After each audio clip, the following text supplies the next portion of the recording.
Buenas noches, bienvenidos amigos y amigas a este debate público, uno más, el de este miércoles, el último de esta semana otoñal, en el que la campaña electoral parece que se endulza. El Partido Popular ha sacado unos caramelos anti-Rubalcaba con los que pretende endulzar la campaña frente al belicismo del PSOE, dicen en el PP. Y como el marketing tiene que llegar a todos sitios, contrarresta esos caramelos, esos dulces caramelos, el Partido Socialista con tazas, termos y hasta camisetas de Rubalcaba a quien le haga de altavoz en Twitter y en Facebook. Ahí se vive también buena parte de la campaña. Y por cierto, la noticia más curiosa del día es seguramente que una concejala de Bildu y un político del Partido Popular están casados. Lo habían llevado como en secreto, como si eso fuera algo a mantener en secreto. Lo llevaban en secreto hasta ahora que se ha hecho pública ese abandono definitivo de las armas de ETA, y ahora sí se han atrevido a decirlo ambos. Si vivieran en Asturias los dos, podrían celebrarlo de la forma en la que podrían celebrarlo, y eso incluso hacerles acreedores de 2.000 euros, porque ya saben que desde hoy el Consejo de Gobierno ha instaurado el llamado cheque bebé. Aquel que tanto se criticó de Zapatero, ahora lo tenemos también en el Principado. 2.000 euros le darán a cualquiera que sea papá o mamá. En fin, Severino, usted nietos tiene, ¿no?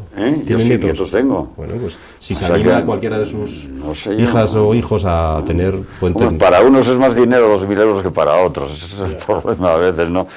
Pero todo lo que sea animar a que la gente tenga familia, yo creo que es una buena iniciativa. No vamos a criticarla porque, bueno, puede sonar un poco a eso, una cosa extraña, ¿no? Pero seguro que alguna embarazada, pues será una buena noticia, lo celebrará. Seguro que habrá alguna que lo vendrá muy bien. Hombre, tú imagínate a la que hoy, por ejemplo, efectivamente sepa que va a ser mamá, pues sabe que además viene con un pan bajo el brazo, que se suele decir, con 2.000 euros, en este caso el niño. Sí, bueno, el reintegro de la... Cuando fue el otro cheque bebé se criticó mucho y con razón. Es decir, estas medidas lineales que no tienen proporción dependiendo de la renta de las madres, de la pareja. Desconozco si en el Principado se va a hacer dependiendo de la renta, lo desconozco. Vamos, yo dudo mucho que nadie por 2.000 euros decida tener un hijo. Eso es otra cosa. Porque con 2.000 euros, pues francamente no con da... 2.000 euros y la situación que tenemos ahora. No da para mucho. La realidad es que algo tienen que hacer los políticos para evitar la despoblación de Asturias, porque esa es una, pero seguramente no se resuelve con 2.000 euros, seguramente se resuelve con una política de propaganda y de apoyo a la natalidad, con una campaña contra el aborto, contra todo pues la frivolización que se ha producido con estas cosas, porque la realidad es, y se ha repetido, bueno, lo venimos diciendo, yo lo vengo diciendo hace 15 años, Asturias pierde 5.000 habitantes cada año, y entonces el personal no quiere escucharlo, y además como está asociado en la mentalidad de muchos que tener hijos es cuestión de fachas, de la derecha, más de 2 o 3 ya es una cosa absolutamente ridícula y absurda. Lo que está sucediendo es que Asturias se está despoblando y con todo lo que eso significa. Oye, y lo de los caramelitos estos y las tazas que te dan y todas esas cosas, ¿qué os parece? Lo de los caramelos que da el Partido Popular lo llama así, caramelos anti-Rubalcaba, y el PSOE, las tazas que te dan por hacer publicidad del PSOE en Facebook. Bueno, son todo publicidades, yo creo que le sale bastante barato, y el caso es salir en los medios y tener algo para llamar la atención y ser original.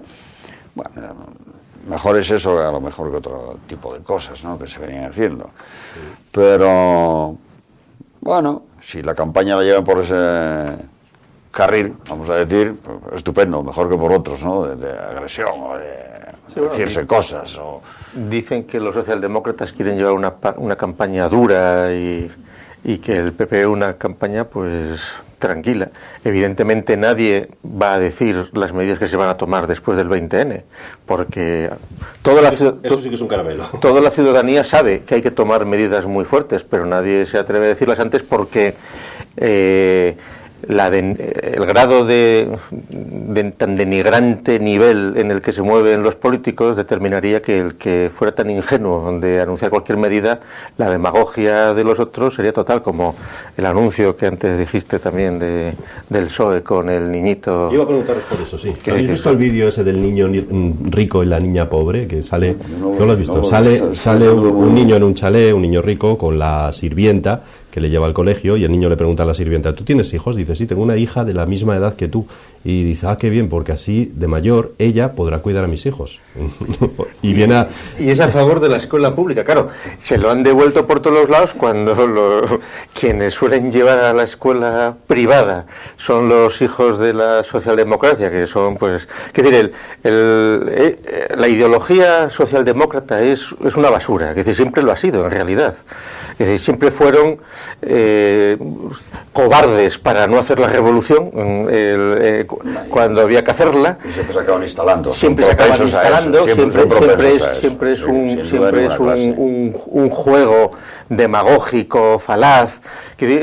Y entonces ese anuncio es absolutamente típico. Pero seguramente eso se le va a volver también en contra de Rubalcaba. Es la vía para llegar sin grandes esfuerzos, ni intelectuales, ni laborales, a la buena economía y al buen vivir, eso sin duda de ninguna clase. El vídeo está tan trucado, además, que aparece, cuando el niño entra al colegio, aparece como que es un colegio de educación pública, y luego no lo es un instituto de la Comunidad de Madrid, un instituto de enseñanzas medias, donde además van los mejores alumnos. O sea, está tan manipulado y tan montado todo eso.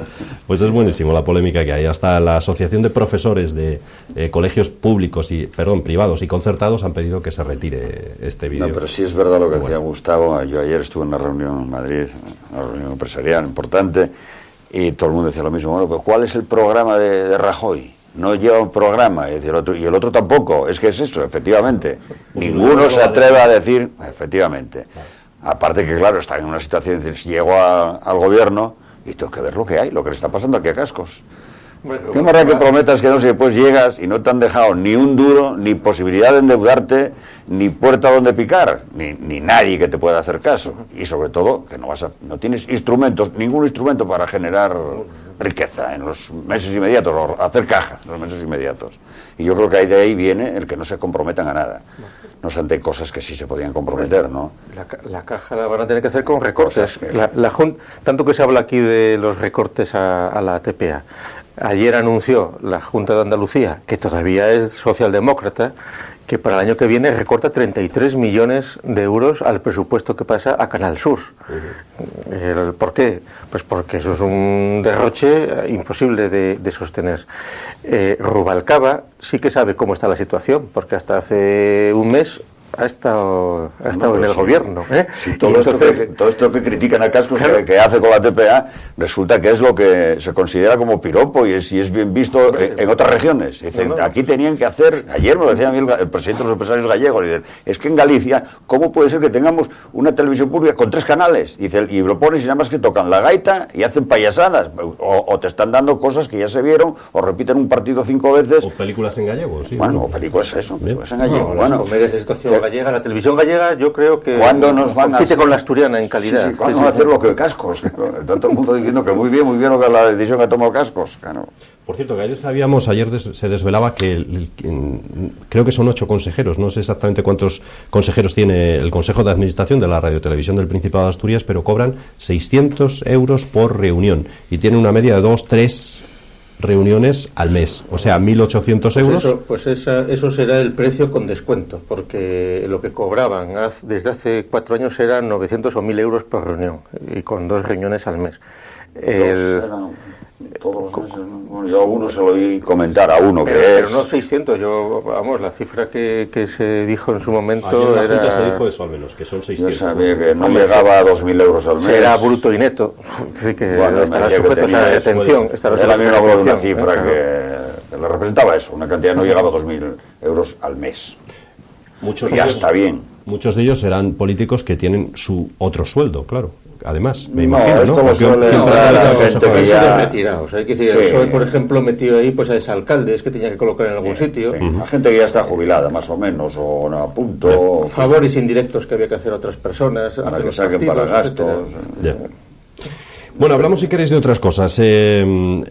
Sacerdotes de Guipúzcoa han pedido a ETA que asuma culpas, pero también al Estado. Dice la Iglesia vasca que el clero quiere que ambos se pidan el uno al otro, el Estado a ETA y ETA al Estado, perdón mutuamente. La Iglesia siempre habla de perdón, en este caso el perdón debe ser Sí, recíproco. pero la Iglesia lo que tenía que hacer eso era en la intimidad del confesionario al hermano etarra, pues le manda a rezar unos rosarios, le manda al infierno, lo que sea. Que es una cosa absolutamente vomitiva, que salgan ahora otra vez, después de todo lo que ha hecho la Iglesia vasca en su momento, que ETA salió de un seminario, que han estado durante décadas absolutamente con un juego jesuita asqueroso, que bien es verdad que la Iglesia desde hace unos años ha tomado unas posiciones en términos de los obispos, de la Conferencia Episcopal y de la defensa de la perspectiva española totalmente distinta,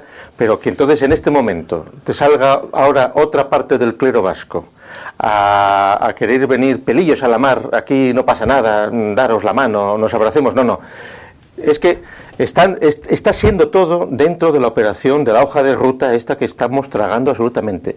Cuando unos señores dan un comunicado vestidos de Semana Santa como nazarenos de la Iglesia, sin saber quiénes son, sin haber entregado las armas, sin haberse arrepentido y además exigiendo a Francia y España que sigan lo que ellos dicen, eso no es ninguna victoria de nadie. Eso es estar con los pantalones bajados, el gobierno español y todos los que están riendo la gracia de lo que ha sucedido, pensando que ya se acabó el problema de la ETA. En absoluto. Las próximas elecciones, el PSOE permitirá que se presenten los independentistas y los secesionistas vascos, sacarán muchísimos más votos, y el problema vendrá después cuando proclamen la independencia, cuando hagan un gobierno, cualquier historia que hagan, porque está todo previsto, y a ver qué se hace, porque la secesión de un territorio, de una nación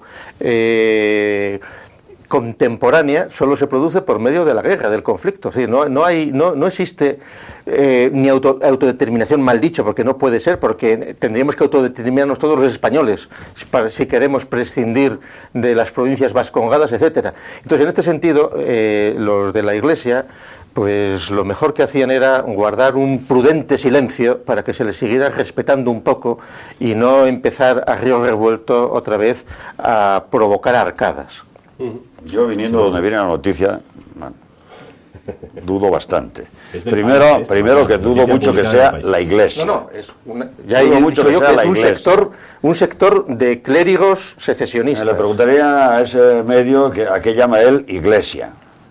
Dudo mucho que la Iglesia se haya pronunciado de esa manera. Además, la Iglesia, la tradición de los 2000 años de la Iglesia es poner mártires encima de la mesa en todos los conflictos. La Iglesia siempre está con los débiles, en todos los sitios, y es la que pone a los muertos, y lleva todas las tortas siempre. Está ahí recientemente lo del Cairo, ¿no?, con los ortodoxos. Yo eso lo dudo. Ahora, que hay una parte del clero que actúa de una manera que desde el otro bando no se le entiende, porque desde la otra forma de pensar no se le entiende, y lo hacen en razón de que están en ciertas parroquias, en ciertos sitios, y en fin, incluso que pueden ser algo cómplices de algunos encubrimientos, ¿no? Bueno, pues puede ser. Ahora, que la Iglesia haya dicho eso, yo lo pongo en duda absolutamente. Y después, lo que tú decías, que duda cabe que la independencia o la situación a la que quieren llegar, está claro que no lo van a conseguir, no lo pueden conseguir por la de buenas. Y aquí habría que ser muy tonto de entrar a ese juego. Esto es en un momento político en el que alguien no puede exhibir ante su electorado ningún éxito, sino al revés, 7 años de fracasos, y esto lo quieren utilizar de alguna manera como un éxito. Pero no vamos a ninguna parte por esa vía, ni ellos van a la independencia, ni nosotros a prescindir de un territorio, el país como tal. ¿Qué más quisiéramos en Asturias que les dieran la independencia? Nos tocaba el gordo. Vamos, si nos quitan ese trozo de competencia, nosotros, nuestros terrenos aquí de en torno al Musel se revalorizan y claro que crecemos industrialmente, sin duda ninguna clase. Siempre sí, no son. Además, si a estos personajes no se les hubiese dado la posibilidad de administrar sus propios impuestos, como están haciendo, que no es lo mismo, no es lo mismo decir yo recaudo los impuestos, hago lo que me da la gana con ellos y sí me comprometo a dar de lo que me sobre un porcentaje al gobierno central, no. Y estos hombres ahora si ven que esta organización terrorista si ve que por la vía de la recaudación de impuestos puede sacar más que por la extorsión, qué duda cabe que se están apuntando a eso. Simplemente con que puedan gobernar ya están encantados de la vida, porque después van a hacer con el dinero lo que quieran, y es llevárselo como se lo vinieron llevando hasta ahora por la vía de la extorsión. Todos los extorsionados, es lo que yo conozco un poco, los extorsionados, dicen, bueno, por lo menos ya no te pasan todos los días a final de mes a poner. Pero en cuanto, desde luego, tengan los controles de los poderes en la Diputación, en los ayuntamientos, hombre, vamos a pagar lo mismo y todo lo que venías pagando antes, solo que esta vez van a venir a cobrártelo en vez de con una pistola con cara de risa, pero vas a tener que seguir pagándolo. Evidentemente. Oye, ¿y es una salida de tono lo que ha dicho, o se ha malinterpretado a lo que pueda haber dicho el cocinero de Mieres, uno de los cocineros más importantes que hay en España? Bueno, él trabaja en Estados Unidos, José Andrés, ¿no? Este señor que aparecía en televisión española, bueno, de sobra conocido. Él ha dicho que ofrece trabajo a los etarras que pidan perdón en su restaurante de Estados Unidos. Y ha dicho además que la paz será posible solo con olvido y con cariño. Este es otro de los confiados. Este es otro que hace 30 días no hubiera hecho eso ni loco, porque podía pasarle algo aquí arriba en la cabeza. Este es uno que, bueno, que dice, ahora ya se pueden decir ciertas cosas que antes no se podían decir. En las condiciones que pones, que entreguen las armas y que pidan perdón. Que esté tranquilo, claro, que vaya buscando entre los negritos del Bronx o por ahí, camareros que desde luego del País Vasco no le va a ir ninguno, seguro. Hombre, ahí ha pecado de ingenuidad, Juan. Yo creo, ha pecado de ingenuidad y evidentemente él no necesita hacerse propaganda porque ya la tiene suficiente, pero claro, esa oferta que hace de trabajo la podía hacer a víctimas del terrorismo o a españoles en paro, porque el colmo ahora es que haya que mimar más a unos asesinos. Ese es el jóvenes colmo de los cuenques.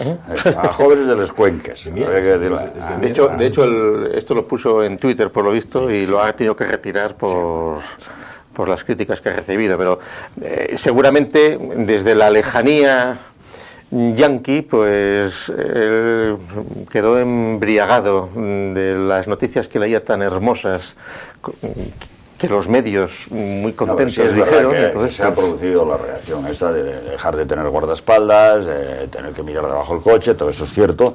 Pero en el País Vasco parece ser que no hay tanta satisfacción ya, transcurridos unos días, ya no hay tanta satisfacción como el día que se anunció. Habría que ver aquí los acuerdos por detrás que se han hecho para estas cosas, porque no hay que olvidar que todo esto es un proceso que ya Mayor Oreja lo denunció hace muchos meses, que está lo del Faisán por medio, que está lo de Bildu, o sea, son todo pasos que se han ido cumpliendo milimétricamente.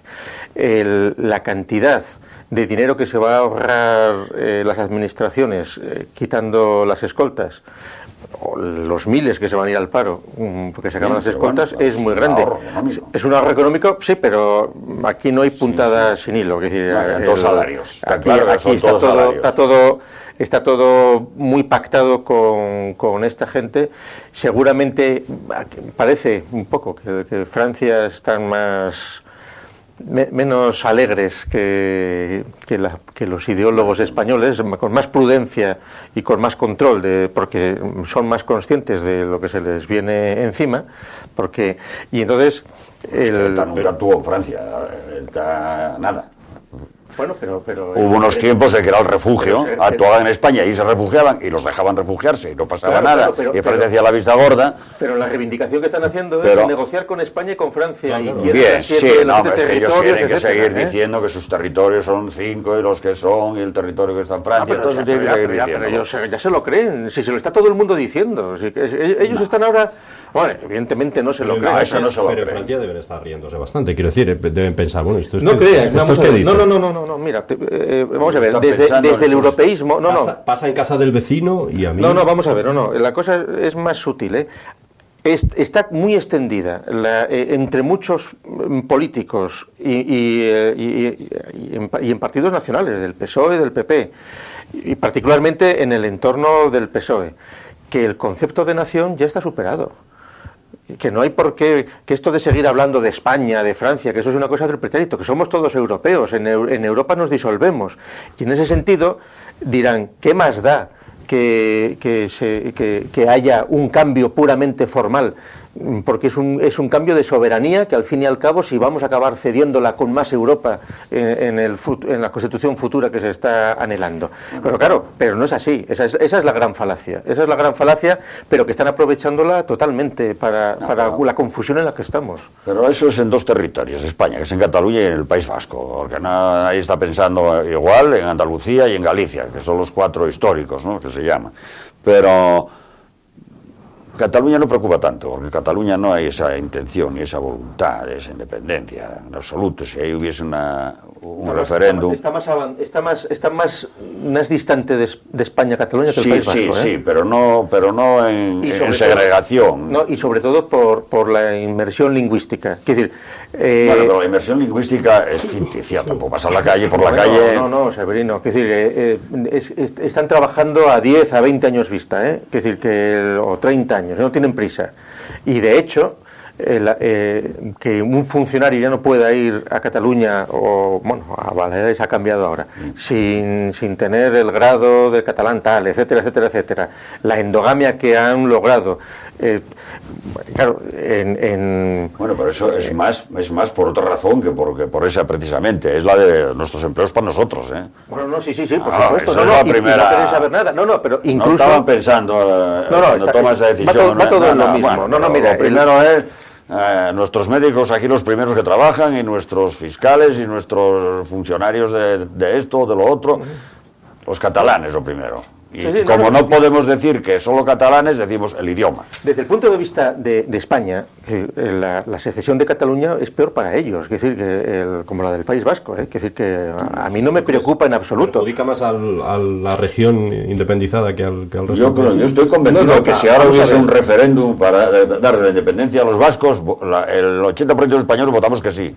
Sí, vamos a ver, yo particularmente no tengo ningún interés en que se mantenga Cataluña o el País Vasco en el contexto nacional. No, pero es que, ningún interés. Económicamente nos beneficia. Pero vamos a ver. Nos beneficia, hombre, ahora en este momento sus impuestos se los cobran ellos, se los administran ellos. Y encima tenemos que poner los impuestos de todos los españoles para todas las infraestructuras y para todo lo habido y por haber, para que aquello siga siendo España. Ahí lo que jamás van a lograr es una independencia, porque no tienen magnitud suficiente para ser independientes en un contexto global, con lo cual quedarán fagocitados por Francia o por quien sea, que durante mucho tiempo es lo que buscaron. Europa se deshace, Europa no hay quien lo mantenga, y entonces la única la línea de futuro económica de todo tipo de España está con América, está con la lengua española, está con Hispanoamérica. Ese es las conexiones que podemos tener. Cuando tienes una serie de millones de personas que no quieren hablar tu lengua, que no quieren ser españoles, que tienen odio, etcétera, etcétera, tiene muy difícil solución, y quienes más pierden son ellos, quienes más pierden son ellos. Su lengua allí, en su aldea, pero cuando salen fuera no hablan su lengua, hablan la lengua de los españoles. Pero es que puede llegar a ser interesante que eso no se produzca. Bueno, ya, pero digo que en Cataluña no preside al resto de las regiones de España prescindir alegremente porque entre otras cosas es un desgaste, es un chantaje continuo para todas las cuestiones económicas, políticas, etcétera, que no vale la pena. Eso no vale la pena para ellos, porque hoy ya es a la inversa. Hoy nadie quiere funcionarios catalanes, ni quiere trabajadores catalanes en tu empresa, se lo comen nada más. Sí. Ahí está Madrid subiendo como la espuma, y Levante. O sea que eso yo no le veo peligro ninguno. Aquí el peligro era ese, porque estábamos con una amenaza terrorista consentida por Francia durante muchos años, inexplicablemente protegida por un sector muy amplio, muy grande de la población, porque era eso, si no hubiesen tenido esa protección, ¿de dónde? La prueba es los votos que sacan, que es lo que es inconcebible, cómo se llega a ese grado de alfabetismo intelectual. Oye, son 30 años de Icastolas. ¿Cómo son 30 años, son 30 años de sembrar odio en los niños. ¿Cómo puede ser eso? Son 30 años de decirles que somos los enemigos, que les robamos sus riquezas. Que esa labor tardaría muchísimo tiempo en lograr producirse el efecto contrario. Es prácticamente Antes imposible. No había equipo de fútbol en España que no tuviese un portero vasco y 3 jugadores o 4 vascos. Ni uno. Claro, como dicen allí, es que ahora están, en vez de estar jugando al fútbol en la Concha, están en la Cale Borroca. Pues puede ser que la juventud... Y lo más grave es que ni el PP ni el PSOE tienen una política clara en esta cuestión, porque no se resuelve con democracia. Porque la tontería que dijo Rubalcaba, les hemos ganado, les hemos quitado las armas, ahora les vamos a quitar los votos. Sí, espera a ver. Qué risa. Lo vamos a ver el 20. Quiero decir, votos van a abrasar con votos, porque llevan muchos años sembrando el odio y sembrando... Un niño de la Icastola, el mapa que él ve es el de la fantasía, es toda una historia ficción, está totalmente alucinado. Como hubiéramos estado en Asturias si se hubiera dado cancha a los alucinados locales, y como están en Galicia, mucho más de lo que parece, porque no hay que olvidar que en Galicia el incremento de la inmersión del gallego está siendo ahora con el PP, mucho más que en Baleares. Es decir, Feijóo en Galicia está haciendo una labor de galleguización muchísimo mayor que antes, por el delirio absoluto del hablar PP. gallego y se le ve que le cuesta un trabajo terrible, tiene que hacer verdaderos esfuerzos, con tener la barriga para poder hablar gallego. Pues será por el complejo, pero este verano tuvimos un encuentro, la Fundación en Defensa de la Nación Española de ENAE, sobre precisamente lo que había sucedido después y los de Galicia, los de las representaciones en defensa del español en Galicia, estaban asustados de la política de Feijóo. Caso contrario total el de Baleares. El cambio en Baleares en las elecciones de mayo ha sido determinante absolutamente para quitar la obligación de rotular solo en los comercios en catalán, etcétera, etcétera, etcétera, todo lo que sabemos perfectamente. Y entonces, porque ahí son normas totalmente puestas por los políticos en plan dictatorial, o sea, que en Cataluña no puedas rotular en español, que tenga que ir,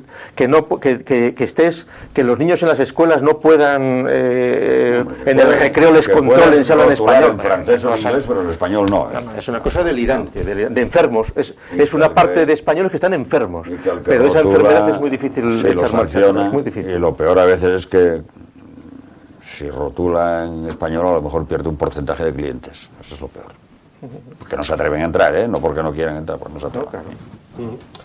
Bueno, nos vamos a ir a hacer una pausa publicitaria porque a la vuelta podemos así emprender ya sin más dilación otros asuntos. Por ejemplo, se cumplen 100 días de gobierno de Cascos en la región, con esa decisión que debe materializarse esta misma semana de Partido Popular, PSOE e Izquierda Unida, de frenar en la Junta los recortes que quiere llevar a cabo el gobierno en minoría de Cascos. Vamos a hablar de ello a la vuelta de la publicidad.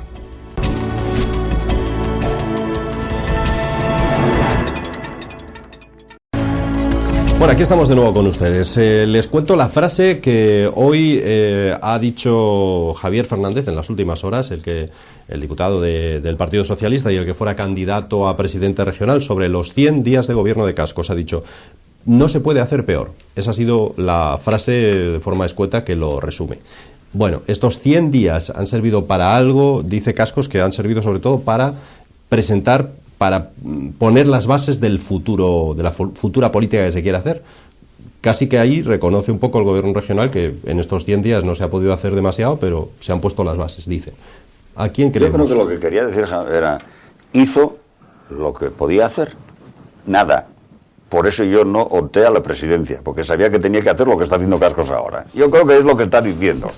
Solo que sería mucho cinismo el que lo dijese así como yo lo estoy diciendo y entonces lo dice de esa otra manera. Pero en realidad lo que está diciendo es eso, efectivamente. No obstante, yo estoy seguro que él hubiera hecho también lo mismo. Están contando lo que no tienen, contando lo que deben, lo que se debe de verdad, contando lo que además se debe de mentira, que no teníamos que deberlo, pero que se debe también, por desgracia, de verdad. Todas las facturas están apareciendo, todos sabemos, conocemos a alguno al que le deben y no estaban las facturas, que han ido allí a contarlo ahora. Y sobre todo estaban intentando hacer unos presupuestos razonables que pudiesen pasar el filtro del Parlamento, encontrar algún. Pero claro, en esta situación actual sería una proeza poder llegar a diciembre con unos presupuestos medianamente creíbles. Y sobre todo, hombre, después de lo que ha hecho el Gobierno Central, de decir, aquí nosotros ya no gobernamos, se terminó, aquí nosotros ni fijamos presupuestos, ni línea ninguna económica, ni vamos a comunicar a ninguna comunidad autónoma cuánto le correspondería si aquí se hiciesen unos presupuestos, ni tan siquiera eso, ni orientativo. Y claro, ya no es este gobierno solo, son más gobiernos autonómicos los que dicen, ante esta situación, ¿cómo voy a hacer yo unos presupuestos? Si no sé lo que me va a venir, porque además sabes que los impuestos que ingresan las comunidades autónomas vienen de los porcentajes de los que recauda el Gobierno Central. No sé, que el señor Javier yo creo que está diciendo eso, que está haciendo lo que él hubiese hecho y que por eso él notó a la presidencia del Gobierno, para no tener que hacer lo que está haciendo Cascos. Nada, claro. Gustavo. Bueno, él no hubiera hecho cosas que está haciendo, por ejemplo, no hubieran tenido... Lo de la TPA lo hubiera hecho también, ¿eh? Bueno, estoy seguro. No hubieran... Perdona que te interrumpa, pero sí. a lo mejor lo ibas a decir tú. No, yo me refiero a que una de las cosas que... lo hubiera hecho, pues no habría tenido más remedio. No. Porque no hay dinero. Señores, que tenían 37 millones de presupuesto, que a junio ya gastaron 47... ¿Cómo tú, ante la opinión pública en general, vas a ir a darles otros tantos, o no sé cuántos, ¿no? Y sin tenerlo? ¿No?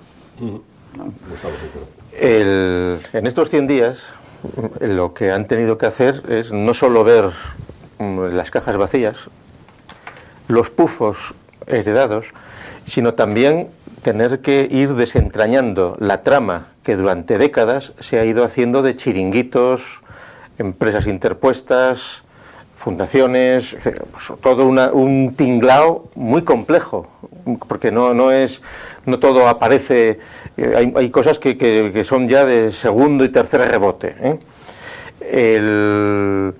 con una situación en la cual el partido de Cascos, prácticamente surgido de la nada, sin poder fiarse de un porcentaje muy elevado de empleados públicos actualmente politizados por quienes les colocaron, y con un entorno absolutamente adverso por parte de quienes temen perder privilegios. No hay más que ver los periódicos que se publican y la suciedad que hay en las informaciones, todas además relacionadas por ese engrase que la TPA generaba a los medios de comunicación, que el reparto mafioso de la socialdemocracia con la TPA repartiendo licencias, contratos a los grupos mediáticos para tener asegurado la buena opinión y para el control del asunto, se está viendo cómo funciona. El comercio, que está en otra guerra, es el único que está apoyando más o menos la política de Cascos, y entonces la situación en la que estamos es una situación de ingobernabilidad absoluta, cuando no hay una mayoría cualificada para poder cambiar un montón de nombramientos, de decisiones que exigen una mayoría mayor, etcétera. Claro, aquí la solución que tiene el PSOE y el PP es hacer una moción de censura y descabalgar al gobierno y nombrar a otro. Claro, ¿a quién nombran? ¿A uno del PSOE? ¿Los votantes del PP iban a soportar uno del PSOE? Claro, tiene que ser los del PSOE iban a... Claro, si eso lo hicieran antes del 20N, probablemente el partido de Cascos arrasaría en las elecciones, si hubiera una moción de censura previamente. Probablemente están esperando a ver qué sucede después del 20N y a plantear una moción de censura después de las elecciones. Ahí está por ver qué suceda. Mi impresión es que si vuelve a haber unas elecciones, el partido de Cascos renovará como mínimo lo que ha obtenido, si no consigue más. No tiene ninguna razón para tener menos, porque el grado de fiabilidad que están teniendo los partidos políticos convencionales en estas semanas no les da credibilidad. Es decir, las fragmentaciones que se están viendo en los partidos, la zafiedad de hacer acusaciones vergonzosas cuando surgen por parte de la socialdemocracia. Es decir, quienes han sido personas que han estado viviendo bajo el manto del presidente Areces, que saben perfectamente cómo ha quedado la región absolutamente desarbolada, que estén encima con ese cinismo exigiendo que haya que buscar soluciones en 3 meses, es una cosa de aurora boreal. Es decir, que eso es la mentira política y es considerar a los votantes idiotas. Sucede que el votante asturiano es un votante maduro, pues, por lo que decíamos antes, porque no hay jóvenes. Que aquí el personal está ya tiene el colmillo muy retorcido y además no es tan dependiente como en otros sitios de la cautividad de las subvenciones. Con lo cual hay un porcentaje de votantes libres en Asturias mucho mayor de lo que quisieran los partidos que juegan con el clientelismo. Y en este sentido, el panorama que viene es muy difícil, porque no es fácil que haya mayorías absolutas. Un acuerdo entre el PSOE y el PP es inestable también, que eso acaba saltando. Acaba saltando. El ejemplo de lo que pasó en Gijón. Acaba saltando por todos los lados. Pilar Pardo hizo lo que tenía que hacer por la exigencia tremenda que tenía de sus propios votantes y simpatizantes del PP. Vamos, tenía que hacer eso, no podía hacer otra cosa. Se tiene que marchar de Gijón si toma otra decisión distinta. Pero no por la presión que le viniese de fuera de su partido, no por la presión de su propio partido. Eso está clarísimo. Solo que en Oviedo eso no sucede, no ocurre. En Oviedo no hay esa presión. Por eso la portavoz Espinosa se comporta de otra manera completamente distinta. Pero en Gijón estaba clarísimo lo que estaba pasando y lo que iba a pasar. Y es lo que pasaría en Asturias, lo que tú dices, pasaría en Asturias. Si toman esa decisión, el PP desaparece por completo, vamos, desaparece por completo, queda subsumido por Foro seguro, en su totalidad, no sacan ni un diputado. La dificultad del PP es la dificultad de gestionar una escisión o una emergencia como Foro. Claro, Esperanza Aguirre, todavía no hace tantas semanas, intentaba arreglarlo como pelillos a la mar, es decir, que pero no, ya nos volveremos a juntar, pero los enfrentamientos en la escala regional se mantienen y hasta se incrementan. Solamente tiene un arreglo, es que Madrid toma la decisión, cesa todo el aparato del PP actual. Y entonces sí, es cuando puede haber un entendimiento. Tampoco es tan sencillo, porque, bueno, pero sí. Porque si tú desarbolas absolutamente el PP regional, estás engordando Foro, ¿no?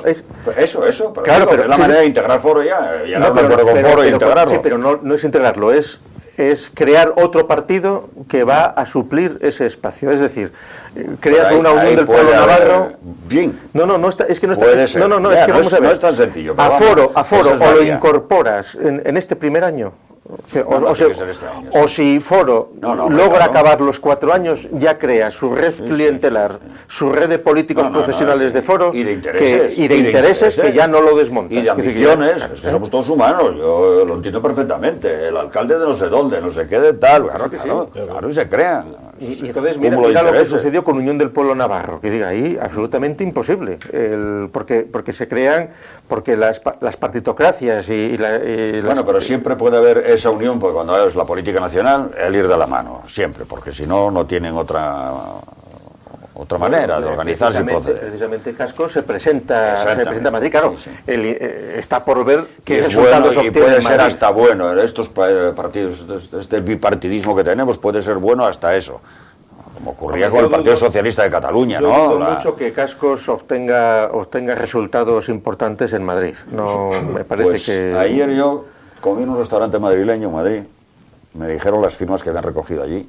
Me hablaron de las firmas que habían recogido, no voy a dar nombres, en otro restaurante madrileño, y estuve con uno que estuvo todos los días en la mesa de la puerta del Corte Inglés en Castellana, que está en Castellana, donde el transbordador de Renfe, Torre Picasso, que recogieron 2.900 firmas allí, en la zona aquella.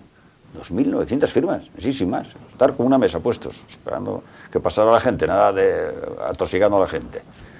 Y sí, hombre, pero foro, cascos, eso suena, quiere decir que resulta, recogen más animados, firmas que el partido contra el maltrato animal o que el partido humanista. Que hablan de que es no fácil, sé si se saca, pero lograr sacar el resultado en Madrid, pues, será difícil. Hombre, el intento, 4 aquí, claro, si no, vamos a ir a la regeneración del PP por la vía de Foro Nacional. Pues muy bien, eso seguramente se exigiría más tiempo. Sí, mayor más tiempo, pero puede que ser, Cascos fuera 10 años más joven y así sucesivamente. Es decir, que no es tan sencillo. Lo que pasa es que el movimiento igual tiene mayor calado, hay más gente, la expectativa, no sé, difícil, a nivel nacional, vamos, no. Muy difícil. Quiere decir que el PP es un partido con muchos más militantes que el PSOE, por lo menos formalmente, pero con poca estructuración interna, es decir, con muchas banderías, con mucho cainismo, y sobre todo es un partido que está roto regionalmente, porque ¿qué tiene que ver el partido del País Vasco y el partido de Cataluña del PP con el PP? No tiene nada que ver. Los liderazgos en el PP no se mantienen en el tiempo, como ocurre en el PSOE. No tiene una política nacional coherente, tampoco la tiene el PSOE, con respecto a la cuestión lingüística, con respecto a un montón de medidas. El PSOE tiene detrás también UGT, que es una baza muy importante, y un criadero, ¿no?, de militantes y de cargos, que eso el PP tampoco lo tiene. Pero es cierto que el PP, necesita más años y necesita crear, no sé, un cuerpo, ¿no? Sí, pero por esta vía puede ser. En el caso de Asturias tienen que tomar decisiones hábiles para evitar. Aquí yo creo que el partido se asentó y funcionó bien en tiempo siendo Isidro presidente. La marcha de Isidro a la presidencia, yo creo que se notó en el PP. Isidro era un hombre que conciliaba. Se va muy bien, lo conocían por todos los pueblos, andaba por ahí. Y yo creo que desde entonces fue cuando ya empezó a crearse Oviedo, Gijón, de alguna manera, al marchar Cherines, entrar Pilar, hubo un periodo de tiempo donde no había tanto peligro, pudiéramos decir, de que se crease un personalismo influyente. Y después, como el PP en las cuencas, incluso en la periferia de la región, nunca tuvo así cabezas importantes, estos que se mantuviesen los cargos, quitando el de Villaviciosa, el alcalde de Villaviciosa. Yo creo que esa es la razón principal, sí, de que no haya cogido aquí fuerza. Y el daño que le ha hecho Gabino y toda la estructura que se creó del PP aquí en torno a Gabino. Claro. Bueno, hablamos de otros asuntos. ¿Qué os parecen las declaraciones de Areces, que poco menos sobre el Niemeyer, lo leísteis ayer supongo en la Nueva España, poco menos vino a decir: yo merezco ser presidente vitalicio del patronato de la fundación porque casi esto es mío? Es como Viva yo. Sí, algo parecido. Izquierda Unida lo calificó como un despotismo poco ilustrado en este caso, ¿no? ¿Qué os parece? Hombre, debe ser muy duro para un presidente pues tan ególatra y tan pagado de sí mismo como Vicente Álvarez Areces reconocer que se le acabó su ciclo, que ha cometido desafueros en un montón de territorios y que pues jubila o se acabó. El Niemeyer, la voluntad de él mismo hacerse patrono de honor o lo que fuera, en su entorno y tal, que eso es una cosa poco estética, y que no tiene además ningún viso de continuidad, y que tenía que ser suficientemente consciente que con eso estaba hundiendo la posibilidad de que el Niemeyer fuera por esa línea. O sea, eso no se da en ningún otro caso, porque sucede que Areces no es Pompidou, y que Francia, el presidente, está por encima de... porque aquí el presidente de Asturias es el que han nombrado los diputados para dirigir el gobierno, no es el presidente, ni el príncipe, ni el jefe del Estado, ni nada. Entonces, en Francia tú pueden poner el centro Pompidou, aunque Pompidou hablaran fatalidades unos y otros, pero ahí al presidente se le respeta, y es el centro Pompidou. Y Giscard, aunque hiciera convocarse a lo de los diamantes, pues hay cosas que llevan el nombre de Giscard. Pero en una situación como la española, esos personalismos sobran absolutamente. Y entonces el daño, o sea, la intente cordial que hicieron pues con el gerente de este obeso, ¿cómo se llama? Obeso. Natalio Grueso. Grueso. Pero tú sabes que iba por sí, pero es que... Bueno, grueso, obeso es parecido, como a veces también. Y entonces, ahí es una cosa que empeñarse en asociar Niemeyer con esos personajes es mantener estancado el asunto. Con el Niemeyer algo habrá que hacer, una vez que se han gastado allí, pues la millonada, pues antes de realquilarlo, pues qué sé yo, a una empresa de ping-pong o a un centro comercial para que ponga un cine o alguna cosa así, pues sí que habrá que intentar darle alguna salida, y si atrae turismo por esto del mito y tal y cual, pero el vicio en el que están cayendo en esta discusión es querer mantener, o sea, no disociar lo que es el Niemeyer del edificio, etcétera, de la fundación esta, que tal como está es insostenible, porque no tiene recursos y porque es absurdo que el Principado de Asturias mantenga una fundación que es pública como si fuera privada. Es decir, que no tiene ningún sentido. Yo creo que Avilés se merecía algo, Avilés necesitaba que se hiciese algo, Avilés necesitaba sobre todo ser emblema de alguna cosa para que los asturianos volviéramos a mirar por ahí, porque hay mucha gente que no conoce a Avilés, y sobre todo desde que sacaron la carretera por Avilés, que hay gente que lleva años sin entrar en Avilés, a ver lo que hay por allí. Y mira, yo estuve en el acto de inauguración, y cuando nombraron a Eces, vamos, allí yo no estaba enterado de que había hecho esa modificación de estatutos y todo eso, y yo lo aplaudí, me pareció bien, porque yo creo que a los expresidentes, si quieren ellos continuar haciendo algo, se sienten útiles, bueno, es una pena también dejarlos ahí ya en el cuarto trastero, cuando pueden dar un gran servicio a lo mejor todavía a la sociedad.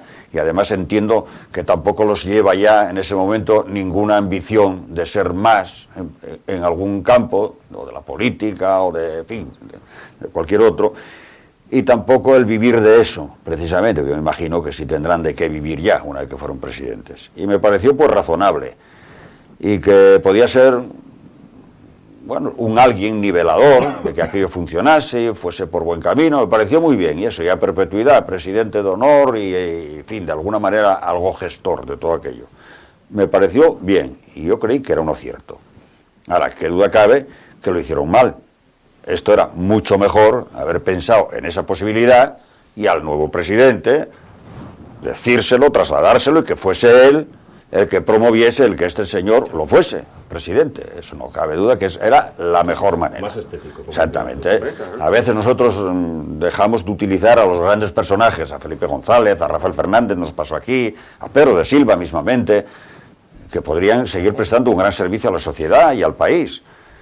Y bueno, si él estaba de acuerdo y podía hacer eso, dije, pues puede ser un bien para Avilés. Puede ser alguien moderador, evitar que aquí haya mala financiación, mal uso de fondos, bueno, puede ser una cosa que tranquilice, y de transparencia y criterio. Y yo creo que el error fue ese, que se nombró él a sí mismo, o da esa sensación y esa apariencia de que se nombró él a sí mismo. Se nombró a sí mismo. Patrono vitalicio, autonombrado. Eso es el... Y entonces, oye, eso hazlo. Que no fue así, lo nombró... Bueno, un patronato... El patronato, pero bueno, vamos a ver, en el momento en el que quitan a la consejera que estaba puesta por el cargo, etcétera, es decir, que hicieron una chapuza. Mira, la prueba es que de esa operación... Estaba Garrigues detrás de la operación. Pero de esa operación, mira los Masabeu cómo se retiraron con gran sabiduría. Los Masabeu se marchan de esas cosas siempre. Evidentemente. Esa es la trayectoria de los Masabeu. Pues simplemente... Una gente muy seria. Pero en cuanto yo vi que los Masabeu se habían retirado, dijo, uy, esto es que esto... Aquí hay afortunadamente, Asturias, todos los días. Hoy creo que aquí... empresas serias, ¿no? Esta gran iniciativa que se inauguró hoy en el centro médico, parece que son ellos, están económicamente detrás de toda la maniobra. Y yo creo que es la última bendición que nos queda en esta región, son los Masabeu, yo creo, los Masabeu y los Orejas. Yo creo que no nos queda ningún grupo empresarial para el que mirar y decir, caray, aquí hay esperanza, porque estos siguen aquí invirtiendo. Bueno, el Niemeyer que prometía que iba a ser autosuficiente enseguida y tal, que dice que eso con pólvora ajena es maravilloso. Bueno, en realidad ahí no son los Masabeu, es la Fundación Cristina Masabeu.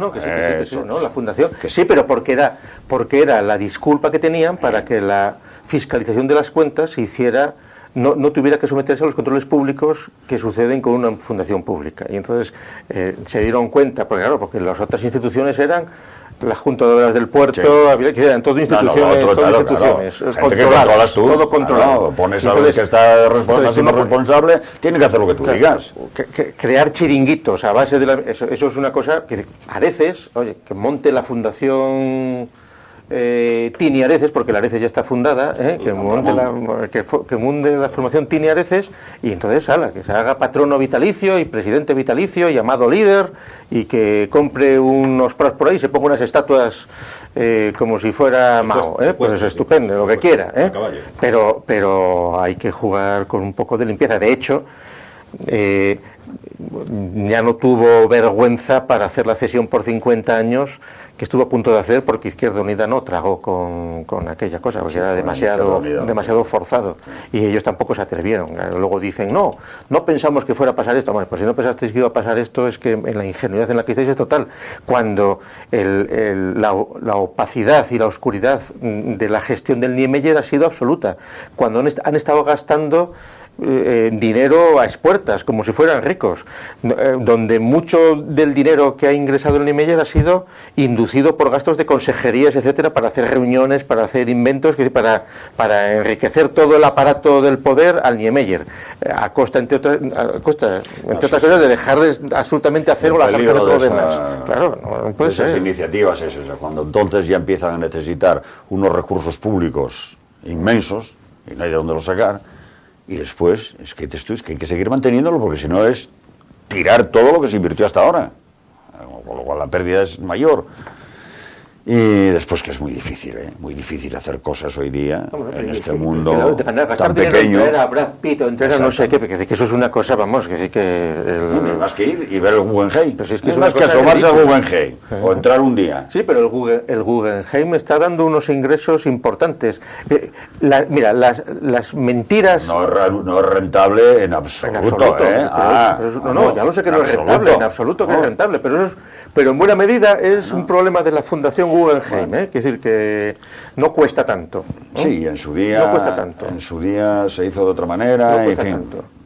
Es decir, lo que no se puede hacer es diseñar unos socialistas, un centro como el Niemeyer, que aparte de que arquitectónicamente pues es una cosa pues muy bonito, de tipo años 60, que tiene una estética ya de aquello del futuro de los años 60, cuando te ponían las naves espaciales ahí, para hacer un restaurante de lujo donde pueden comer 11 personas a 100 euros el cubierto.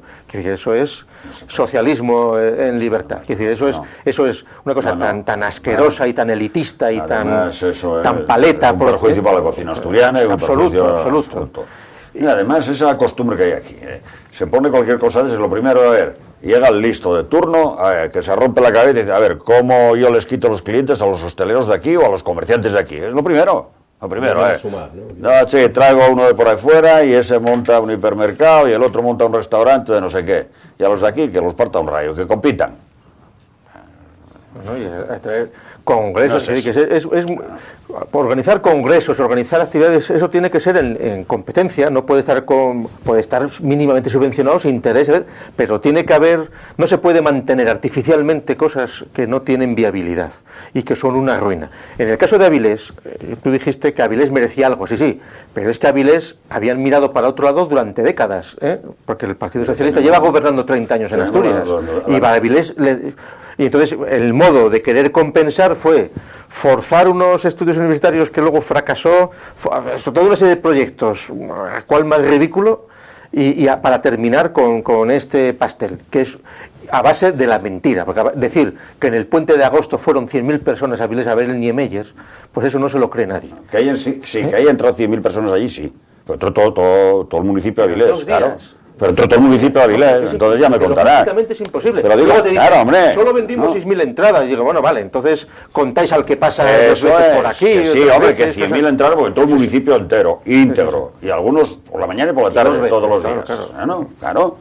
Pero eso, como cuando los de Gijón dicen... ¿Cuántas se vendieron? 6.000. Vale. Eso es lo que entraron. Y que habrá que ver las cifras, que yo ya no me fío nada de lo que diga. Y aquí lo que tú dices, hay que hacer cosas que de verdad... Tenemos la entrega de los premios Príncipe. Que, bueno, menos mal que hay aquí algo que se hace bien. Así todo, yo viendo por la televisión, es ahí el Salón del Campo Amor, veo, no vamos a dar nombres ni nada, veo algunas personas ahí sentadas, coño, no podían verlo como yo desde casa por la televisión, y esa butaca para alguien que venga 2 noches a hospedarse a Oviedo. Bueno, si el hospedaje lo paga el que viene, vale, pero si encima hay que invitarle... No, yo me refiero a gente que vendría de muy buena gana y se pagaría 2 noches de hotel y come por los restaurantes de Oviedo. Aquí yo no estoy diciendo lo otro, Dios me libre. Mayor partido. No, muchísimo. Y si viene el alcalde de Sevilla, pagado por el Ayuntamiento de Sevilla, a mí me da igual, venga, estupendo, fenomenal. Ahora, date cuenta una cosa, en los 2 años que lleva dirigiendo la Fundación Teresa Sanjurjo, la recepción de 3.000 personas ya ha adelgazado a 1.200 o 1.300, es decir, y además renovando las personas que había, el grado de tifus que había y de estupidez, pues burguesa obetense en el peor sentido, de tener que estar ahí para figurar, etcétera, etcétera. Hombre, que está bien porque se mueven las tiendas de moda, se mueven las peluquerías, pero efectivamente, si encima no me entiendes, ¿sabes lo que estoy diciendo? Si encima yo si mi asiento y el de mi señora tiene que ser para el vecino del portal de al lado, digo que no. Bueno, pero los que iban a venir pagando es los que vienen en un día a la consulta de Los Vega, que es el principal atractor turístico de Oviedo. Vienen a esto también. ¿Me entendiste? Sí, lo entiendo. A mí usted quiere verlo, fenómeno, pero a mí viene a través del Corte Inglés, 2 noches de hotel y si no hay butaca. Sí. Bueno, pues eso... Y lo estamos necesitando. No, pues eso habrá que... Eso es lo que necesitan nuestros hosteleros y nuestros hoteleros. Trasládale esa propuesta a la Fundación. A Sanjurjo, sí. Bueno, ya está trasladada, está dicho aquí. Además, yo creo que Teresa lo sabe sobradamente, ¿no? Pero, bueno... Está bien que además de saberlo, pues que lo piensen y que digan, pues vamos, ¿no? Efectivamente, muchos concejales que ya han ido 10 veces, 12 veces, ¿qué más te da? Déjalo ahí. Son los mismos. El otro día, precisamente para hacer una... El alcalde de no sé dónde, el alcalde de no sé dónde más. Muy bien, está bien que un día, una vez, ¿por qué no va a venir el alcalde de Castropol o el alcalde de Pola la Viana? Que está bien también. Que participen de esas cosas No, pero eso es nuevo, el patriotismo. Eso es nuevo, quiere decir que antes no iban todos los alcaldes. No, mira. Nunca me ocupé de esas cosas. No, yo tampoco. El que vino, por ejemplo, y es curioso, es el expresidente de Cantabria, el señor Revilla. Viene siempre. Pero ahora ya no es. Ya no es, pero bueno. Se le sigue invitando. Lo invitan, seguramente. Sí, bueno, es decir, que ahí habrá una serie de los jurados, que sido porque las razones de protocolo que existen, de presidencias... Participan los jurados, a lo mejor. Yo no sé los jurados. Posiblemente sea por ahí, igual es miembro de los jurados. Ignoro absolutamente los mecanismos que se siguen ahí. Lo que sí... porque los miembros de los jurados no cobran, ¿no?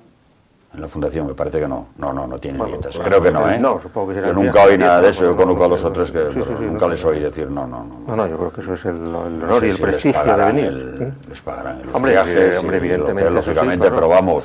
Y el viaje se supone que se lo pagarán, que no... Es cierto que el pasado día 21 emitíamos nosotros aquí un programa especial y una entrevista con Graciano García y visionando las imágenes que esta tele tiene en archivo del año 2000 y de mucho antes incluso, es verdad, veíamos siempre las mismas caras en los premios Príncipe, ¿no? La cámara puesta a la entrada del Campo Amor, el desfile habitual y siempre más o menos las mismas caras, mucho más jóvenes, claro. Pero ha habido ciertas renovaciones, por lo menos en la recepción, sí. Y lo de los alcaldes, eso lo leí en un periódico, había una voluntad de invitar a todos los alcaldes. ¿Sabes? Yo no lo leí. Porque por lo visto había cientos de personas, ¿no? Y eso, por eso te decía yo, que han reducido, no me acuerdo la cifra, de 3.000 a 1.500, por ejemplo, la mitad, por ejemplo, ¿no? Pero es que en la cifra gorda no estaban todos los alcaldes, no estaban representantes de instituciones, de museos, de academias, que de cosas que se supone que tendrían que estar en términos institucionales. Y sin embargo había una cantidad de clientela pues que ya era habitual y por unos mecanismos o por otros, que dice que se representaban a sí mismos. Entonces, por racionalización y por ahorro, la política al parecer es pues, renovar esa presencia. Pues está muy bien, ahora sí que es interesante. Me parece interesante, sí. Hombre, a mí, francamente, yo prefiero también que sea como es, porque luego vas a los sitios donde hay muchas fotos y vas viendo, y entonces aprendes a conocer a los conciudadanos, hombre, y ver la feria de vanidades, y es muy bonito. Bueno, señores, que nos vamos. Severino, muchas gracias por esta y a Gustavo igualmente. Nos vamos. Les quiero anticipar ya que la próxima semana, claro, estamos ya en campaña electoral. Lo del AVE. Lo del AVE de Madrid a Asturias o el que van a hacer las empresas españolas en la Meca. Estuviste media hora en León por culpa de Zapatero, ¿eh? Sí, ya es la quinta vez. La quinta vez. Pero suele venir más en tren de Madrid que en avión, ¿no? Sí. Yo llevo año y medio en tren, haciendo tren todos los meses. A pesar de la media hora de más por culpa de Zapatero. Sí, eso fue una faena. Al abrir la estación, abrir una estación falsa ahí te obligan a estar media hora. Te ves humillado, maltratado. Pero ahí ganan votos los del PSOE, voto a voto van ganando. El León ni uno ganaron, encima los corrieron a gorrazos. No sabes que no lo quiere nadie de vecino, donde está el chalet. Hay un lío en ese pueblo. Bueno, señores, que nos vamos, que es que nos quedamos sin tiempo. Es una pena, pues está interesante esto que nos cuenta Severino. Para otro programa, no pasa nada. Les decía yo que vamos a comenzar, estamos ya en campaña electoral y la semana que viene vamos a comenzar un programa de debate público especial que emitiremos ya el primero, ya digo, la semana que viene, y en el que vamos a ir conociendo a los principales candidatos de cada partido. Ya tenemos asegurada la presencia de Gaspar Llamazares, empezaremos con Izquierda Unida y esperemos que estén el resto también para contarles sus propuestas de cara al 20 de noviembre. Será ya la semana que viene. De momento nos despedimos, no les damos ya más la data. Gracias y hasta la semana que viene.